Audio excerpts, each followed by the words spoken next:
Hello my friends, and welcome to Tom's Tinkering and Adventures. Coming at you today from my pickup.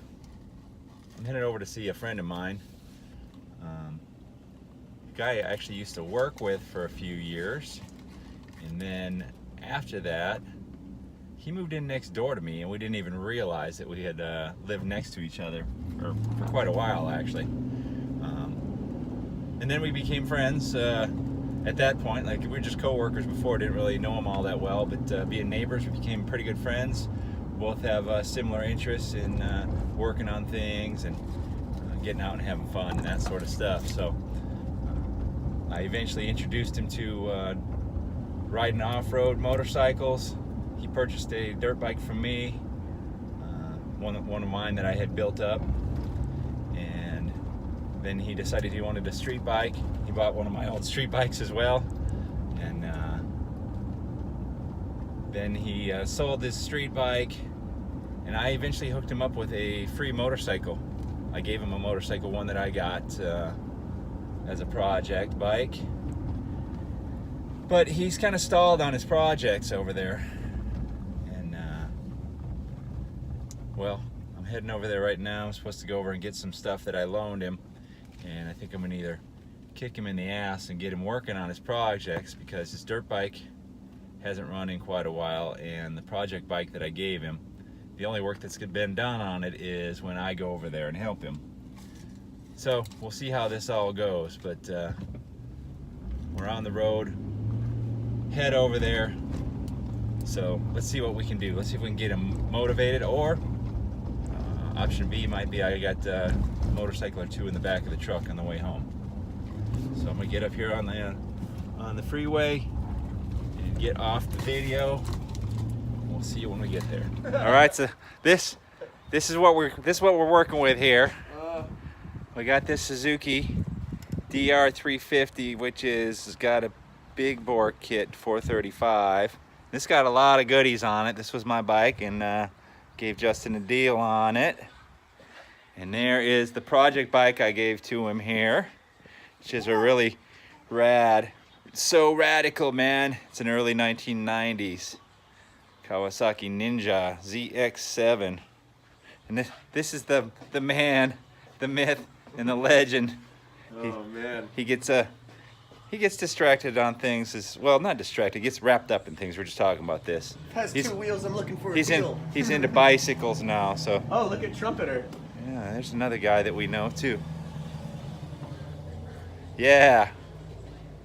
We built all these shelves in here. Not cabinets, but shelves. We built all these shelves in here because you used to not even be able to get in here hardly. Well, I guess you had the pool table, but everything was everywhere. But now, everything is on the wall, I guess. But we're gonna see if we can make some progress on some of this stuff, or maybe it's gonna head to the Global Domination headquarters to get finished up there. We'll see what happens. But And oh, I do sleep here he's got sleeping quarters. because I'm the young Burt Monroe. You'd have to watch the movie The World's Fastest Indian if you don't already know about that. So, but he's striving to be Burt Monroe, but he's not backing it up by getting these motorcycles operational. But we'll see what we can do. Desert season's coming up, and I would really love to see this Kawasaki running. That thing, I wish I had a picture of it when I got it, but it was taken apart so much that it fit in the back seat of my pickup. So it was completely taken apart. But we've gotten to this point together. I don't know how much he's done on his own. Not much. Any? Not much. Not much. I've been concentrating on mountain bikes, Yeah, well. bicycles. And we got a young helper here too as well. So she'll probably get more done than either one of us will. But it's okay. We have fun doing whatever it is that we do. So the bike doesn't look like we made a whole lot of progress, but we did go through my bucket of bolts. We found bolts for everything, for the water pump and the cover here for the sprocket, and for the clutch slave cylinder, and for the radiator. And we're about to mount the oil cooler, and then next I think we're gonna look at the wiring, because this thing has no wiring in it. So maybe look at the wiring and see if we can't get it in there. That would be a big step in the right direction, because right now it's a spaghetti mess here. So if we can get that onto here, that would be a nice step. Lunch break. Lunch break is vital. So those of you who are barbecue cooks here, check this out here. We got these giant propane tanks converted into smokers. This big smoker. And you can't see it very good over here. They got the serving line going. So we're checking out this barbecue place. It looks pretty good. Well worth it for working on the motorcycle. All right, just like the movie, we're fast and furious over here. Don't hook it up yet, buddy.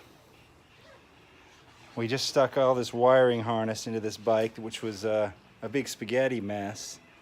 And now we're gonna see, just gonna see if we can get some light action to come on here. Actually, let's just hook this straight up to the frame. And that one, all right, hook the negative up.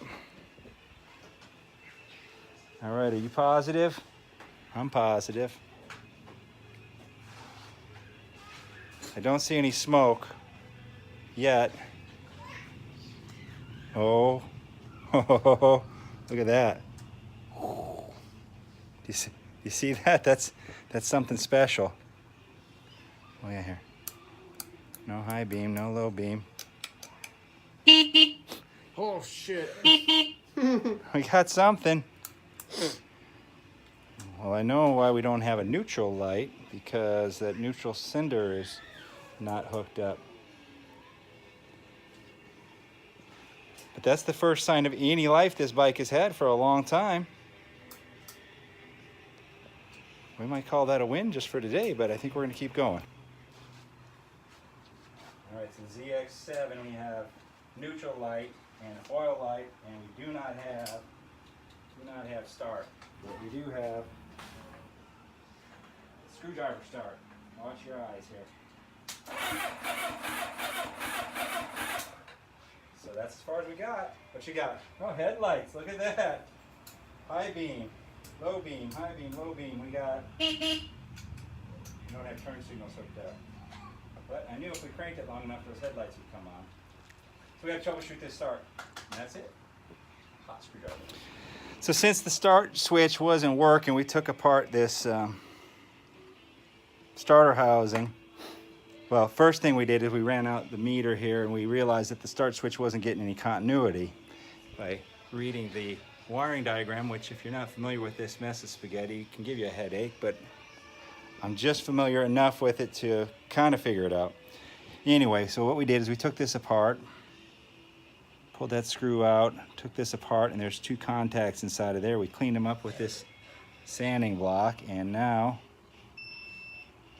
we've got continuity through this thing. So we're gonna put this back together, put it on, and what are we gonna do? We're gonna start this mother. Well, we're not gonna start. We're gonna turn it over with the start switch. I'm gonna ride it down the street. You can't ride it down the street, but we'll get it to turn over with the switch. So that'll be a step in the right direction. Maybe one day. Yeah, one day we're gonna ride it. Switch reinstalled. Power on. Jumper cables connected. Cranky time. Headlights work. High beam works. Horn works. That's my favorite part. Everything is kind of making some noise here. So we're at a point now where we're going to have to start actually thinking about getting this thing ready to go. We have to tighten everything up, check all the nuts and bolts, and we have boxes of brackets and things that we're not sure exactly where everything goes because we didn't take this thing apart. But there's some life in the old gal of some sort. So possibly if I can keep motivating Justin, this bike might make some engine noise. Vroom, vroom. Some vroom vroom noises. We'll see. Okay, so I'm not sure how much I motivated my buddy Justin there to get working on his projects, but we did make some serious steps forward on the Ninja, considering that thing came to his place in the back seat of my pickup, and And now it is on its wheels. The engine is in the frame. We got the wiring harness kind of strung in there. And we got it to turn over. I'd say that's pretty good. I'm trying to get on him to work on it a little bit without me being there. So if he can make some steps forward, I think that another couple hours and we would have a little bit of life coming out of that engine. Well, I think that'll be just part one of the Justin Chronicles, because he has about as many projects as I do, it seems like at times. Although he doesn't take on quite as many. He has his own projects going on. But I'm gonna head home. I need to get some coolant for the Honda Shadow that I was working on the other day. Got to do a coolant flush on that, and when I changed the rear tire, I saw that the brake pads were bad on the back of it. I couldn't get a hold of the owner, but I just went ahead and ordered them because they weren't too expensive, so I'm not too concerned. I'm sure that that won't be a problem. But I'm about to get on the busy part of the road here. I'm going to let you all go. Thank you very much for watching. Get out there and find your adventure. Adios.